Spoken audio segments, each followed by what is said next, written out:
makanan, boleh jadi matilah. Okay, anaphylaxis tadi. Okay, so kalau likelihood, anda letak A ke anda letak B? B. Tengah B lah kan. Okay, satu pun kena buat, B pun kena buat, A pun kena buat. So satu B adalah dua lah. So dua adalah yes. Jadi tindakan kawalan kita boleh buat apa? Kita kena A-kan? Selain daripada tu, boleh juga labelkan makanan. You buatlah Oh, yang ada soya tu kan? Element. product label. Jadi product label yang membantu you sebenarnya. Tak logik kalau kita nak buat ikan tu sebenarnya. Sebab kalau kita buat mungkin kita nak buang habuk-habuk yang Ha. bukan soya casing tu sebenarnya. Kita nak buang benda-benda lain lah sebenarnya. Bukan kita nak buang soya casing tu. Jadi kaedah yang kita boleh buat adalah kita kena labelkan lah. Contoh, cendawan kita mengandungi ataupun menggunakan media daripada soya. Tidak sesuai untuk orang yang ada allergic reaction lah untuk makan saya punya cendawan. Okay. Jadi soalan dia sama. Question 1, 2, 3. Tapi cuma dia kena ada 4. 4 kolom lah. Okay. Sekejap. Kita berbalik tadi. So yang allergen yang nombor 5 dengan 2 tadi kita kena buat. Yes, yes. Okay. Disebabkan dia berisiko tinggi lah. Jadi yang ni kita panggil sebagai penilaian risiko ni. Okay, dia punya decision tree dia berbeza sikit. Okay, dengan nombor yang ketiga. Tadi tiga kita ada tiga. Ni raw material kita ada tiga. Kalau untuk proses kita ada empat. Okay, kita pergi dulu yang pertama lah. So, untuk proses plastik sealing untuk menghalang daripada bakteria ni. Okay, question yang pertama. Adakah terdapat langkah kawalan untuk memastikan plastik tidak bocor? Yes. Yes, kita ada bubble leak test tu kan? Dia Hmm. jadi yes lah. Adakah langkah untuk menyemak bubble ini untuk memastikan mudarat bakteria itu daripada dihalang? Yes or no? Yes. Yes lah. Jadi terus jadi CCP. Tak payah nak jawab lah. Betul, betul. Soalan nombor 3 dengan soalan nombor 4 tu. Oh, okay. 3, 4 tu terus dash je. Terus kita buat conclusion. Ya, dia adalah CCP. Jadi nombor CCP ni biasa kita bagi nombor. CCP 1, CCP 2, CCP 3 macam tu lah. Ikut you lah nak buat nombor apa. CCPA ke, CCPB ke. Okay, ikut you. Okay, so kita Hmm. terus boleh buat conclusion bahawa sealing of the plastic untuk memastikan tiadanya kehadiran bakteria disebabkan oleh plastik bocor. Gitulah. Rempah pun sama juga. Rempah ratus kan. Macam rempah kari, rempah cili, dia pun tak boleh bocor. Kalau bocor nanti rempah tu cepat naik kulat. Hmm. Pernah tak Boleh. you beli macam kari kan? Kari you letak kat luar, lupa nak letak dalam peti, tiba-tiba dia jadi macam tukar color, contohnya tukar color brown gitu. Tukar secara coklat. Lepas tu dia jadi keras. Keras tu dia menyerap kelembapan, tapi yang kita risau takut jadi coklat. Maksudnya dah naik kulat. Oh. Tu tak boleh makan lah tu, bahayalah. Okay. Kalau keras tu macam Milo, Milo keras lah. Dia masuk ni angin Masuk angin. Okay. Oh, saya ingat tak boleh guna dah sebab keras. Jadi kalau keras tu tak payah pakai lah. Kalau macam Milo tu, kalau keras tu dia kita boleh makan lagi lah kot. Kalau macam Milo sebab dia gula tinggi. Tapi kalau macam rempah ratus, kalau naik kulat, kalau masuk angin naik kulat, jangan Hmm. makan sebab bahaya. Okay, kulat lah. Kulat dalam makanan lah. Kacang pun sama kacang. Sebab tu kalau you pergi kat pasar raya, kacang orang tak jual macam tu dah. Orang jual dalam vacuum pack. You pasal tak? Orang letak dalam plastik vacuum tu. Dia dah kedap udara, dah vacuum. Macam apa ni? Cendawan apa shiitake tadi shiitake. Bukan Oh, kita boleh mushroom. mushroom button kan. Dia buat macam tu lah sebab dia berisiko tinggi. Mungkin mushroom button tu dia cepat rosak sebab tu dia vacuum pack kot. Kalau cendawan tiram tu mungkin tahan. Sebab dia tengok atas jenis sayur juga sebenarnya. Atas Ha. jenis makanan jugalah. Dia cepat tukar color White button dia memang sensitif. Patutlah Daripada dia buat vacuum lain. pack.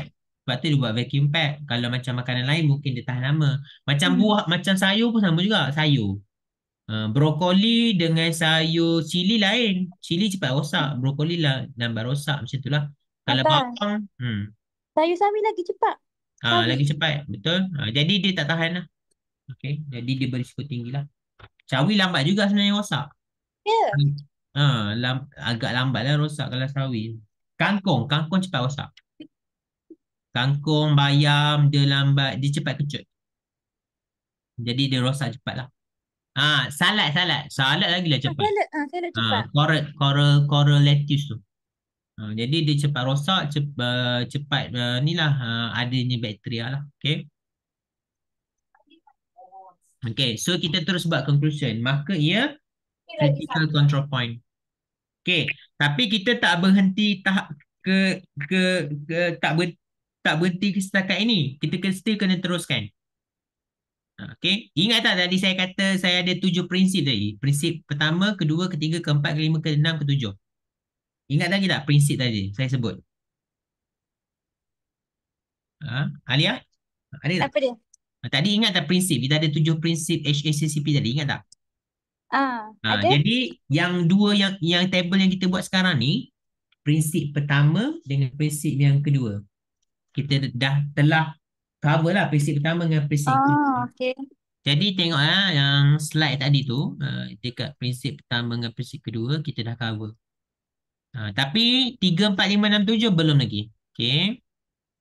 Sebab tu jangan ingat lah. So kita kena tahu langkah baru kita boleh buat lah. Tadi dekat mana prinsip ni ni prinsip. 1 dengan 2 kita dah cover tadi.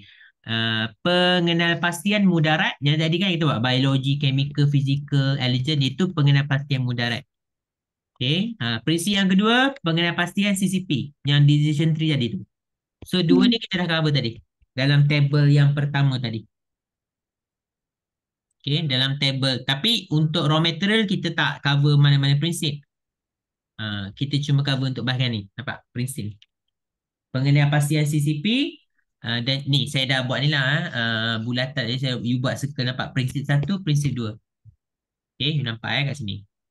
Okay, prinsip 3, 4, 5 dan 7. Kita kena teruskan dengan langkah yang seterusnya lah. Table seterusnya.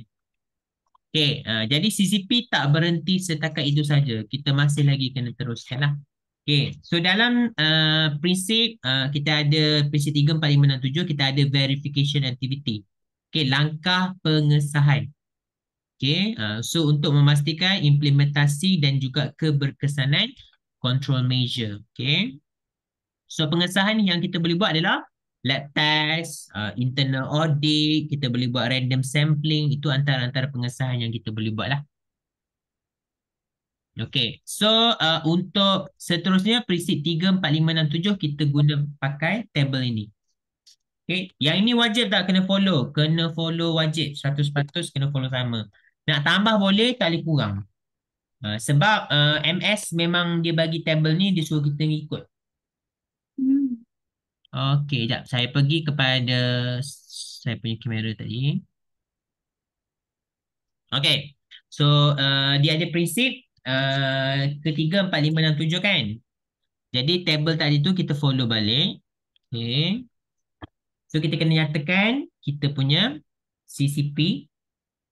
So CCP saya tadi adalah CCP nombor 1. Iaitu proses sealing of plastic. Okay, ini CCP lah. Okay, lepas tu significant hazard. So hazard yang ada dalam proses sealing adalah bakteria. Sebutlah tadi. Sebut balik. Okay, biologi bakteria. Okay, contoh. Critical limit, kita kena nyatakanlah apa kehendak daripada proses ini. Kita kata critical limit, no bubble formation when soaking. Bila rendam, tiada kehadiran buih. Okay, so ini kita panggil critical limit. Okay, okay, dia boleh jadi kriteria, dia boleh juga jadi satu value. Okay, value. Kadang-kadang ada orang buat value, iaitu contoh, bila kita masukkan udara, dia tak boleh pecah. Ada juga kadang-kadang. Okay, ini contoh bergantung kat kita lah. Okay, so monitoring, dia ada what. Okay, so dia ada when ni kita panggil how lah. Okay, sorry. Dia ada how. Okay, lepas tu dia ada frequency ni kita panggil when sebenarnya. Then dia ada who. Okay, lepas tu kita ada corrective action.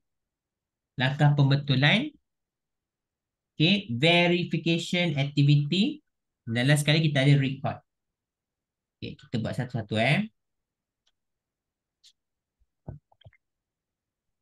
Okay, so sebut balik CCP nombor 1 tadi.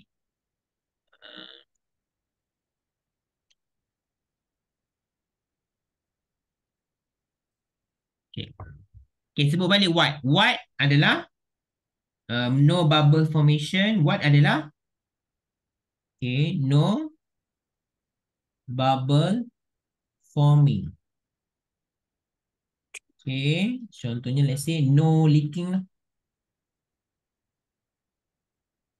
Okay, how you check?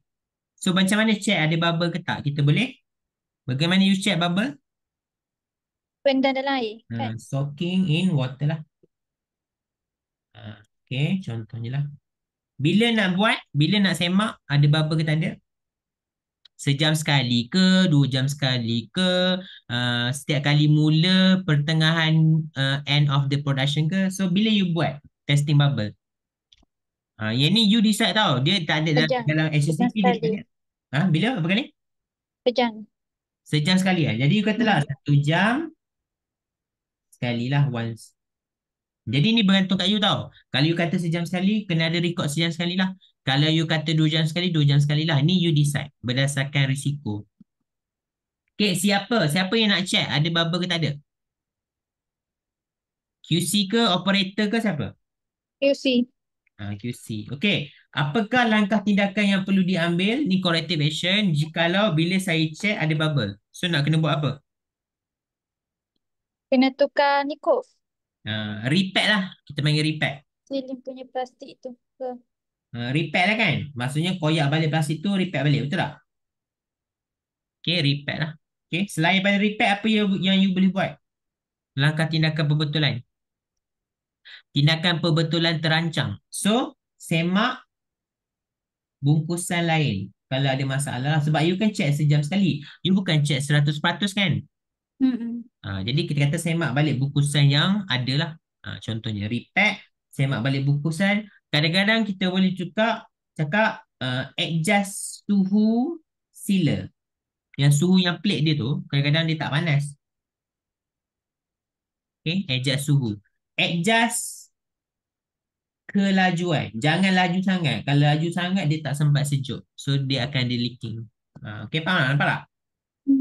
Okay, jadi ini tindakan pembetulan terancang yang you kena buat kalau ada berlaku masalah. So, maksudnya sebelum masalah berlaku, dah kena fikir nak buat apa. Okay, benda ni kena ada sebelum masalah itu berlaku. Okay, ini corrective action. Verification adalah kepada what, how, when, and who. Okay, verification dia yang ni. Pengesahan. Jadi macam mana kita nak mengesahkan okay, bubble bila kita semak bubble formation ni dilakukan dengan betul. So apa yang kita kena buat? Salah satunya kita ada apa? Training kepada pekerja. Ni pengesahan lah kepada aktiviti yang dibuat tu betul tak? Jadi kalau kita kata nak rendam plastik, kita rendam, kita kena letak plastik tu dekat mana? Rendam tu rendam ke dalam dalam mana? So benda tu semua kena ada training supaya orang yang buat tu dilakukan